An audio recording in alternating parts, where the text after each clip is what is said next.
ગરીબીથી ગૌરવ સુધી એક સંઘર્ષની કહાની ગુજરાતના એક નાના ગામમાં રાજ નામનો એક ગરીબ છોકરો રહેતો હતો. તેના પિતા મજૂરી કરતા અને માતા ઘરમાં નાની મોટી કામ કરી પરિવાર ચલાવતી. ઘરમાં પૈસા એટલા ઓછા હતા કે ઘણીવાર 2 સમયનું ભોજન પણ મળવું મુશ્કેલ બનતું. છતાં રાજના માતા પિતા એક વાતમાં ક્યારેય પાછળ પડ્યા નહીં. એ હતી શિક્ષણ. તેઓએ રાજને હંમેશા કહ્યું, બેટા, ગરીબી આપણા ભાગ્યમાં હશે, પણ ભણતરથી તું તારી કિસ્મત બદલી શકે છે. રાજ બાળપણથી જ સમજદાર અને મહેનતી હતો. સ્કૂલમાં તે હંમેશા પ્રથમ આવતો, પરંતુ તેની પાસે ન તો યોગ્ય કપડાં હતા ન પુસ્તકો. તે ઘણીવાર પોતાના મિત્રોથી પુસ્તકો માંગીને અભ્યાસ કરતો. ક્યારેક તો તે લાઇટ ન હોવાને કારણે દીવાના પ્રકાશમાં વાંચતો. ગામમાં લોકો તેને મજાકમાં કહેતા, અરે, તું ભણીને શું કરશે? અંતે તો તને પણ મજૂરી જ કરવી છે. પણ રાજ એ વાતો દિલ પર લેતો નહીં.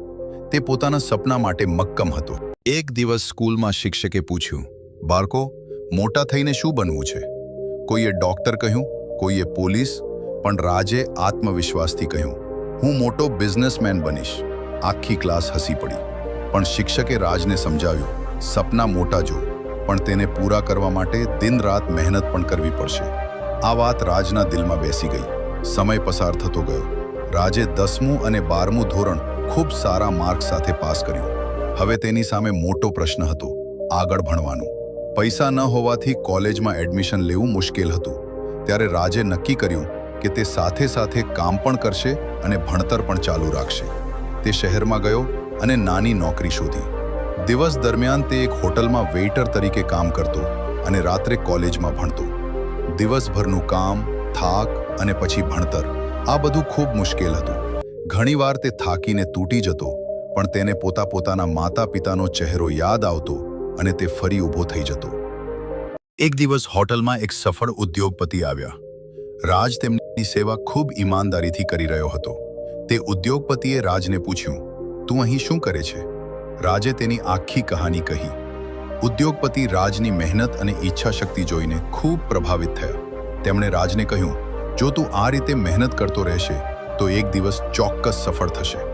આ મુલાકાત રાજ માટે એક ટર્નિંગ પોઈન્ટ બની.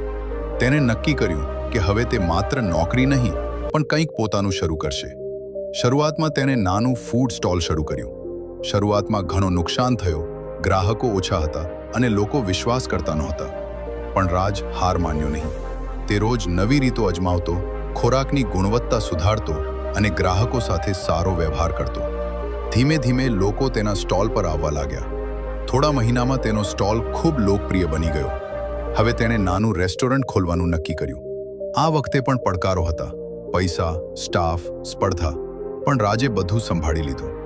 તેની મહેનત અને ઈમાનદારીના કારણે તેનો બિઝનેસ ઝડપથી આગળ વધ્યો. થોડા વર્ષોમાં તે શહેરનો જાણીતો બિઝનેસમેન બની ગયો. એક દિવસ હોટલમાં એક સફળ ઉદ્યોગપતિ આવ્યો. એક દિવસ તે પોતાના ગામ પાછો ગયો.